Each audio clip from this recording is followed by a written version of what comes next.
මේ ලෝකයේ අග්‍රම කුසලයේ භාවනාව දුර්වල වුණොත් එයාට කවදාවත් මාර්ගඵල අවබෝධය කරා යන්න බෑ. කෙනෙක් මාර්ගඵල අවබෝධය කරා යනවා නම් එයා අනිවාර්යෙන් භාවනා කරන්න ඕන. භාවනාව කරන්නේ මූලික කෙලෙස් වලට තට්ටු කරන එක. සීලය කරන්නේ කෙලෙස් නැගී සිටිනකොට ඒක පාලනය කරන්න මහන්සි වෙන එක. දැන් මේ බුදුරජාණන් වහන්සේ වදාළ සීල සමාධි ප්‍රඥා විමුක්ති ඥාන දර්ශන සහිත ක්‍රමයේ තියෙනවනේ හරිය විද්‍යාත්මක ක්‍රමයක්. ඒතර සීලය කියන්නේ මේ කෙලෙස් උද්දීපනයේ වෙලා ඒවට ප්‍රතිචාරات දක්වනකොට යව ටිකක් පසුගාමී කරන එක.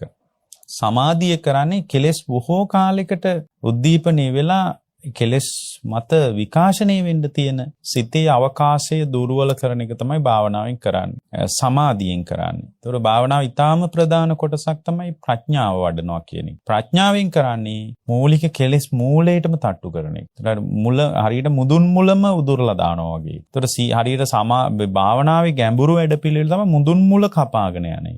සමාධිය කියන්නේ නිකන් මොනවා හරි භාවනාවක් කරලා අපි කරගන්න දේ හරියට අර වටේට තියෙන මුල් ටික කපාගෙන තමයි මුදුන් මුල හොයන්න වෙන්නේ. සමහරට අර වටේ තියෙන මුල් වලට මුදුන් මුල කියලා හැවටෙන්න උනත් පුළුවන්. වටේ තියෙන මුල් වලට මුදුන් මුල කියලා අහුවෙන්න පුළුවන්. ඒක තමයි බුදුරජාණන් වහන්සේට උනේ බෝධිසත්ව කාලේ උන්වහන්සේ ඒ කාලේ තිබ්බ ධානා සමාපatti පුරුදු කළා. උන්වහන්සේට කවදාවත් මාර්ගඵල අවබෝධයක් ලබන්න බැරි වුණානේ. අවුරුදු 6ක් දුෂ්කර ක්‍රියා කළාට උන්වහන්සේට ගැඹුරු අභිඥාපාදක සමාපatti දියුණු කළාට නිරෝධ සමාපatti හම්බුන්නේ නැහැ. හේතුව උන්වහන්සේට ඒ මුල් කාලේ මුදුන් මුල හොයාගන්න බැරි වුණා. මුදුන් මුල හොයාගන්න උන්වහන්සේට බැරි වුණා මුල් කාලේ. එතකොට මේ මුදුන් මුල හොයාගන්න බැරි වෙච්ච නිසාම උන්වහන්සේට හරි පීඩාවටපත් වුණා.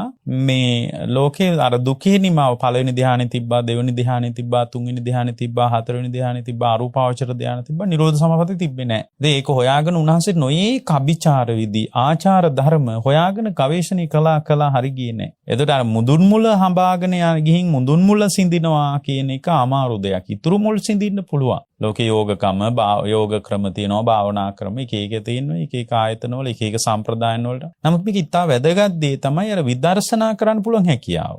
ඔයාලා තුල නෑ මේ හැකියාව. ඒක තමයි අපි ටික ටික දියුණු කරන්න ඕනේ. එතකොට දැන් අපි සීලයකින්ම උදව්වක් ගන්නවා කියලා හිතනවනේ. ඒක කරන්නම බැරි වැඩක්. දැන් සීලයකින් විතරක් උදව්වක් ගන්න බෑනේ ධර්ම මාර්ගයට. ඒක හරියට මුදුන් මුල සිඳලා ගහ දුර්වල කරනවා වෙනුවට අතු කඩනවා වගේ වැඩක්. දැන් මුදුන් මුල නම් සිඳින්න ඕන අතු කපලා වැඩක් නැහැ. ඒ අතු කපලා වැඩක් නැහැ. මුදුන් මුලේ නම් ප්‍රශ්නේ තියෙන්නේ. ඒ කියන්නේ අනාදිමත් කාලයක් තිස්සේ ගහේ සාරේ ගහට ඇදගත්ත ගහක මුදුන් මුල හොයාගෙන යනවා කියන එකම අභියෝගයක්. ඒක හොයාගෙන යන විදිහ තමයි බුදුරජාණන් වහන්සේ ආර්ය අෂ්ටාංගික මාර්ගයෙන් කියන්නේ. ඒතර ආර්ය අෂ්ටාංගික මාර්ගයේ ඉතා වැදගත්ම දේ තමයි සම්මා දිට්ඨිය. සම්මා දිට්ඨිය තමයි වැදගත්. ඒතර සම්මා දිට්ඨියම ඉහළටම ඔසවා තබන එක තමයි පින්වත්නි මේ බුදුරජාණන් වහන්සේගේ දේශනාවේ ඉලක්කය. අලුතෙන් මොකුත් කරන්නේ නැහැ. සම්මාදිට්ඨිය හදලා ඒ සම්මාදිට්ඨියම දියුණු කරනවා. ඒක හරියට මැණිකක් හම්බුනාම වටිනාකම තියෙන්නේ මැණිකෙම නෙමෙයි. ඒක උපමට්ටම් කිරීම අනුවයි වටිනාකම තීරණය වෙන්නේ. සමහරට මැණික උපදාන්න ගිහින් මැණිකට හානියක් වුණොත් වටිනාකම සම්පූර්ණයෙන් අඩු වෙලා යන්න පුළුවන්. ඒතකොට මැණිකක වටිනාකම තියෙන්නේ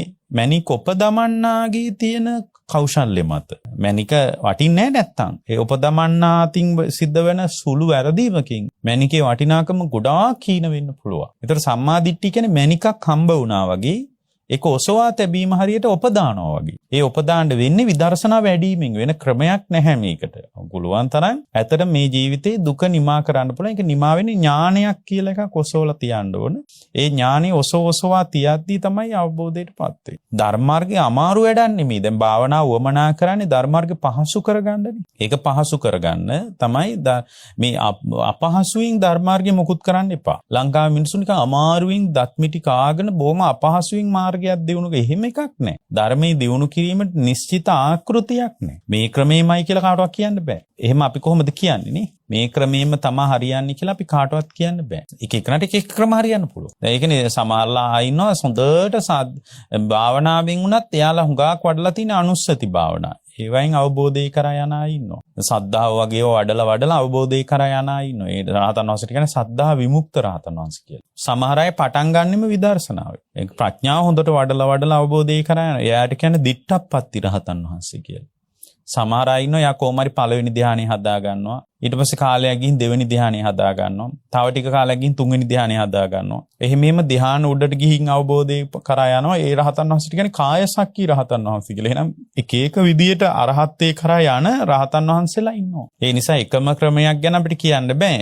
මේ විදර්ශනා කිරීමේ රටාව එකම විදිහක් තියෙන්නේ. නමුත් ධර්ම මාර්ගයට එකතු වෙද්දී එක එකනට එක එක ක්‍රම හරියන්න පුළුවන්. ඒ නිසා තමයි මේ අපි මේ සමාධි සංഭാෂණ වැඩසටහනේ එක එක විදර්ශනා ක්‍රම කියන්නේ. එක එක ඒවා කියනවා. ඒ ක්‍රම පුරුදු කරනවා. ලංකාවේ ලස්සන මිනිස්සු ටිකක් දැන් ඉන්නවා. ඒගොල්ලෝ පුරුදු කරනවා මේක. ඒක පුරුදු කරන්න තමයි නිවෙන්නේ. මේක භාවිතා කරන්නේ නැතුව කාටවත් නිවෙන්න පුළුවන් කමක් නැහැ. මේක පාවිච්චි කරන්න. ඒ කියන්නේ එයා පාවිච්චි කරනවා කියන්නේ මේ පන්සලේ ගිහින් කොයි වෙලෙත් හාමුදුරුවෝ එක කතා බහ කර ඉන්නවා නෙමෙයි. මේක වඩන්න පටන් ගන්න. මේක ඇස් අරගෙන කරන්න පුළුවන් දෙයක් නෙමෙයි. ඇස් පියාගෙන තමයි අපි මේ ආධ්‍යාත්මික අවකාශයට හඹාගෙන යන්නේ. මොකද භාවනාවේ මූලික දෙයක් තමයි චිත්ත අභ්‍යන්තරයට බැස ගැනීම. සිතේ අභ්‍යන්තරයට බැස ගැනීම. දැන් සාමාන්‍ය කෙනෙකුට ඒක මේ ඉන්ද්‍රිය මට්ටමින් කරන්න බෑ. ඉන්ද්‍රිය අධ්‍යක්ීම් මට්ටමින් ඒක කරගන්න බෑ.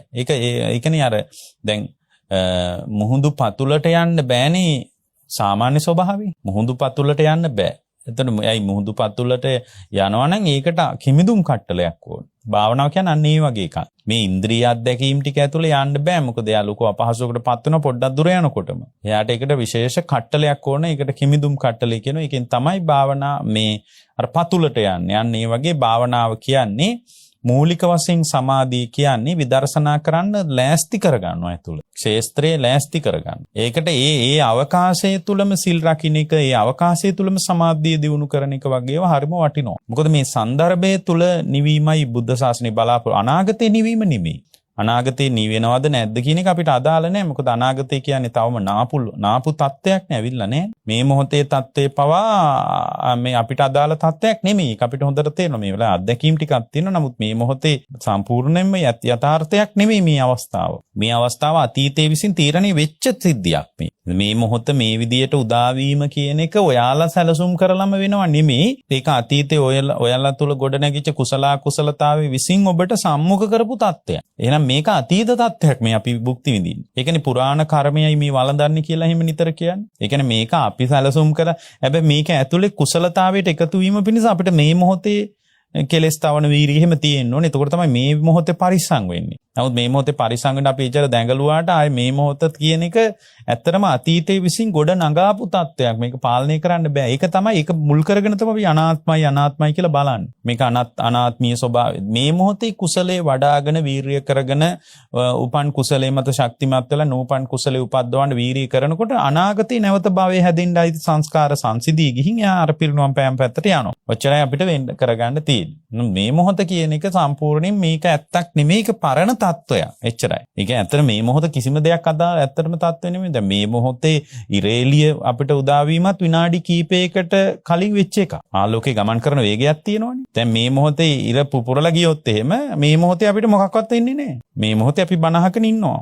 දැන් අපි හිතමුකෝ ඉරේ එහෙම එකක් වෙන්නේ නැහැ. ඉරේ ආලෝකයේ සම්පූර්ණයෙන්ම මොකක් හරි වෙලා මේ ඉරේ ආලෝකයේ උද්ගත වීම නැවතුණා කියලා එහෙම එකක් වෙන්න එක මෝඩ කතාවක්. එහෙම වුණොත් අපිට මේ වෙලාවේ ආලෝකය ලැබෙන එක නවතින්නේ නැහැ. මේ විදිහටම එළිය තියෙනවා. විනාඩි ගානකට පස්සේ තමයි අත්දැකීම අපිට එන්නේ. දැන් අපි දන්නවා මේ මොහොතේ අපි තරු දිහා බලන හිටියට ආලෝක වර්ෂ ගණනාවකට කලින් මිය ගියපු තරු ඒවා. ඒ ආලෝකයේ ගමන් කරන වේගයක් තියෙනවනේ. ආලෝක වර්ෂ ගණනාවක් ගිහින් ඒවා මිය ගිහින්. නමුත් අර ආලෝක වර්ෂ ගණනාවකට කලින් ආපු ආලෝකය තමයි අපිට එන්නේ දැන්. ඒ කියන්නේ කලින් මිය ගියපු තරු දැන් තියෙන්නේ. මේ තරු පායලා තියෙනවා ලස්සන බලන්න පුතේ යන්න තරුවක් පායලා කිව්වට පායලා නැහැ මිය ගිහින් ඒ තරුව මේ වෙනකොට. ආලෝක වර්ෂ ගණනාවකට කලින් තමයි මැරිලා ඒ තරුව. ඒ කියන්නේ මේ වෙලාව කියන්නේ බොරුවක් තනි කර. මේ වෙලාව කියන එක ඇත්තක් නෙමෙයි. අපි අර අවිද්‍යාව බලවත් වෙනකොට අපි හිතනවා මේක ඇත්තක්මයි කියලා. ඒක ඊට පස්සේ මේක පාලනය කරා. ඉතින් මේක පාලනය කරන්නේ කොහොමද පින්වත්නි? අතීතයේ සිද්ධියක් නම් මේ මොහොතේ පාලනය කරා. ඒක යන්නේ ඒක ඇතුලේ තමයි අපි අනාත්මයි මේක පාලනය කරන්න බෑ. මේක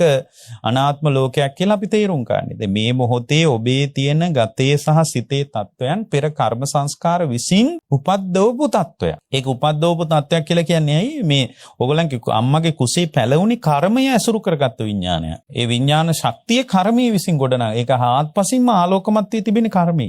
ඒතකොට ඒ කර්මයේ මොන සංස්කාරද ඉදිරිපත් වෙන්නේ කියලා ඒක හැසිරෙන විදිය තේරුම් ගන්න බෑ. මේ හොඳට ඉන්නවා එකපාරක් කුසල සංස්කාර විපාකයේ පිණිසද ඒක ඉදිරිපත් වෙන විදිය තේරෙන්නේ නැහැ. ඒකනේ කර්මයේ විවිධයි කියන්නේ. කර්ම විපාක දෙන විදිය විවිධයි. උපපජ්ජ වේදනීය කියනවා, අපරාපරිය වේදනීය කියනවා, අහෝසි කර්ම කියලා කියනවා. සමහරව අහෝසි මොනවද අහෝසි වෙන්නේ කියලා හිතා ගන්න බෑ. දිට්ඨාම වේදනීය කර්ම කියනවා, ගරුක කර්ම කියනවා, කටත්තා කර්ම කියනවා. මේක එක එක විදියට කියනවා. ඒක හැසිරෙන විදිය හිතා ගන්න බෑ. නමුත් අපිට එකම එක වාසියක් තියෙනවා. මොකද්ද? අනාගතේ නැවත පුනර්භවයේ හැදෙන කර්මය නිරුද්ධ කරන්න පුළුවන්. එච්චරයි අපි කරන්නේ. මේ කර්ම ඔක්කොම ක්ෂය කරන්න බෑ පින්නත්. ඉපදෙමින් මැරෙමින් ආපු දීර්ඝ සංසාරයක නම් අපි ඉන්නේ. ඒ බඳු සංසාරයක දීර්ඝ කර්ම සංස්කාරයක් නිරුද්ධ කරනවා නම් ඒක නිරුද්ධ කරන්නේ කොහොමද? කලින් කර්මයේද ප්‍රාමාණික සාක්ෂිය සත්‍යයද සාක්ෂිය කියලාවත් හොයාගන්න බැරුව ඉද්දි. ඒක අපිට විශේෂ වෙන්නේ නැතුව ඉද්දි. කොහොමද පින්නත් කර්මය නිරුද්ධ කරන්නේ? අතීතයේ ඔක්කොම අතීතේ වැරදුනාට කමන්නේ. ඒක තමයි මම කියන්නේ. ඔයගොල්ලෝ සැහැල්ලු වෙන්න ඕන කතාවක් ඒක. ඇයි සත්‍යයාගේ දාරම්භේ කර්මයේ දාරම්භේ කියලාවත් අපිට හරියටම ප්‍රාමාණිකව කියන්න බෑ. දැන් කෙනෙක් කියනකොට සත්‍යයා තමයි කලින්ම හටගත්තේ කියලා. සත්‍යයා හටගත්තා කියලා කියන එක අරුබුදකාරී. මොකද සත්‍යයා හට ගැනීම වෙනස කර්ම රැස් කරපු කෙනෙක් ඊට කලින් ඉඳලා තියෙනවා. නෑ එහෙනම් කර්මයේ තමයි කලින් හට ගන්න ඇත්තේ. කර්මයේ හටගත්තේ කොහොමද කියලා කියන්න බෑ. කර්ම රැස් කරපු සත්‍යයකින් ඕන. ඒ වගේ මේකේ මුලක් ගැන ඇත්තටම මං හිතන්නේ බුදුරජාණන් වහන්සේට ඒක විශේෂ මං හිතන්නේ නෙමෙයි බුදුරජාණන් වහන්සේට ඒක විශේෂයි. ඒක ලෝකයා ඉස්සරහ විශේෂ කරගන්න තේරෙන්නේ. ඒ කියන්නේ ඒක අපිට තේරුම් ගන්න තේරෙන්නේ නැහැ. ඒ නිසා බුදුරජාණන් වහන්සේ ඒව ගැන කියන්නේ නැහැ. ඒව ගැන අයි කර්ම විශේෂ අචින්ත්‍යයි කියන්නේ ඒකනේ. මහණෙනි ඕක ඔළුවට ගත්තොත් එහෙනම් මානසික උමතුවකට පත් වෙලා ඉවාලා නවතින්නේ කියලා එක දේශනාවක් කියලා තියෙනවා. ඔක පිස්සු හැදෙනවා ඕක ගැන හිතන්න එපා කියලා. අචින්ත්‍ය කියලා සූත්‍රයක් බලන්න. ඒ කියන්නේ මේ උම්මත්තක භවකින් තමයි ඔබට ජීවිතේ ඉවර කරන්න වෙන්නේ. මේක කෙලවරක් ගැන හිතන්න එපා. දැන් සංසිඳෙන්න පුළුවන් ටික විතරක් අරගෙන සංසිඳිලා යන්න. මේ මාර්ගයට ආවොත් ඔයාලට මෙහෙදී සංසිඳෙන්න පුළුවන්. ඒක හරියනේ. කරන්න පුළුවන් ඒවා විතරනේ අපි කියන්නේ. ඒකනේ බුදුරජාණන් සාරි පරිස්සමටනේ මේ සත්‍යයකට කොච්චර කරුණාවන්ත උනාද කියනවනම් අවශ්‍යම ටික විතරනේ වදා. ඒකනේ අර එක සූත්‍රයකදී මගේ විස්මිත අවබෝධයේ සින්සපා වනේ වගේ එකක්. හැබැයි මහණෙනි මම නුඹලාට කියන්නේ මේ ඇටේරියා මිටක් වගේ පොඩ්ඩයි කියලා කියන්නේ. හේතුව අර විමුක්තිය නිවීමට, සංසිඳීමට, දුක නිමා කිරීමට ඒ ටික විතරයි ඕන වෙන්නේ. නිවෙන්න ගොඩක් ඒවා ඕනේ නැහැ. ලෝකෙත් දැනුම ගොඩාක් ඕනේ නැහැ. අපි මේක එක පොත් පෙරලා බැලුවට එච්චර පොත් පෙරලන්න ඕනේ නැහැ සංසිඳෙන්නේ නැයි. නැවත පුනර්භවයේ හැදෙන කර්මී විතරයි නිරුද්ධ කරන්නේ. ඒ පුනර්භවයේ නිසා හැදෙන ජාති ජරා මරණ ශෝක පරිදේව දුක්ඛ දෝමනස් උපායස ඔක්කොම ඊට පස්සේ නිරුද්ධ වෙනවා. නැවත ප්‍රතිසන්දිය කරා යන්න පුළුවන් තියෙනවනේ කර්ම ශක්තිය. ඒ ප්‍රතිසන්දිය කරා යන කර්මී නිරුද්ධ කරන එක විතරයි අපි කරන්නේ.